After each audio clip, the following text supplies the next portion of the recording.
খুলনা প্রকৌশল ও প্রযুক্তি বিশ্ববিদ্যালয়ের শিক্ষার্থী সন্তানকে নিয়ে যেতে পাইকগাছা উপজেলা থেকে ক্যাম্পাসে এসেছেন বাবা রবীন্দ্রনাথ বিশ্বাস। দুটি ব্যাগ ও সরঞ্জাম নিয়ে ভ্যানে চড়ে হল ও ক্যাম্পাস ত্যাগ করছেন বাবা ও ছেলে। পরিস্থিতি দেখে আমরা সবাই ভীত এবং নিরাপত্তার জন্য আমি ছেলেকে নিয়ে চলে যাচ্ছি। হল ছাড়ার নির্দেশ দিয়েছে, এখন বাসায় চলে যেতে হবে। আর তাছাড়া বাবা মা সবাই চিন্তিত। কর্তৃপক্ষের নির্দেশনা অনুযায়ী সকাল থেকে আবাসিক হল ছাড়তে শুরু করেন শিক্ষার্থীরা। অধিকাংশই ফিরছেন বাড়ির পথে। নিরাপত্তার ইস্যুস নিয়ে ক্যাম্পাস ছাড়ছিলাম, প্রধান উপদেষ্টা বরাবর গেছিলাম, তো ওই কনসার্ন থেকে আর কে চলে যাওয়া সব মিলিয়ে শঙ্কিত এবং নিরাপত্তাহীনতায় ভুগতেছি দেখে আসলে এখানে এখন এইভাবে থাকাটা সেফ না। তবে হল ত্যাগের নির্দেশ প্রত্যাখ্যান করে হলে থাকার সিদ্ধান্তে অটল থাকার কথা জানিয়েছেন আন্দোলনরত শিক্ষার্থীরা।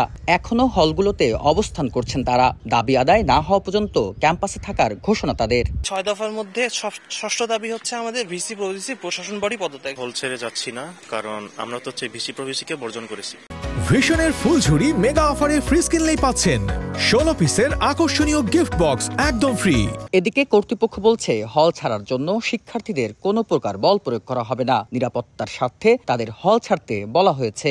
আমাদের দেয়ালটা অরক্ষিত, আর এলাকার লোকের সাথে যেহেতু ছাত্রদের একটা ভালো হয়েছে, যে তাই যাতে এলাকার লোকজন কোনো কারণে আবার এদের উপর ক্ষিপ্ত না হয়, ছাত্রদের সিকিউরিটিটা দেখার জন্য মেইনলি আমরা হলটা ভ্যাকেন্ট করেছি। নিরাপত্তার স্বার্থে মঙ্গলবার বিকেলে সিন্ডিকেটের ৯৯তম জরুরি সভায় সকল একাডেমিক কার্যক্রম অনির্দিষ্টকালের জন্য বন্ধ ঘোষণা করা হয় এবং বুধবার সকাল 10টার মধ্যে সকল শিক্ষার্থীদের হল ছাড়ার নির্দেশ দেয় কুয়েট প্রশাসন। ক্যাম্পাসের 2 গেটে পুলিশ মোতায়েন রয়েছে।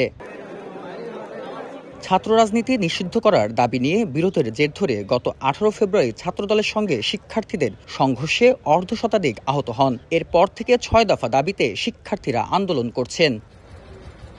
বেল্লাল হোসেন সজল, সময় সংবাদ, খুলনা।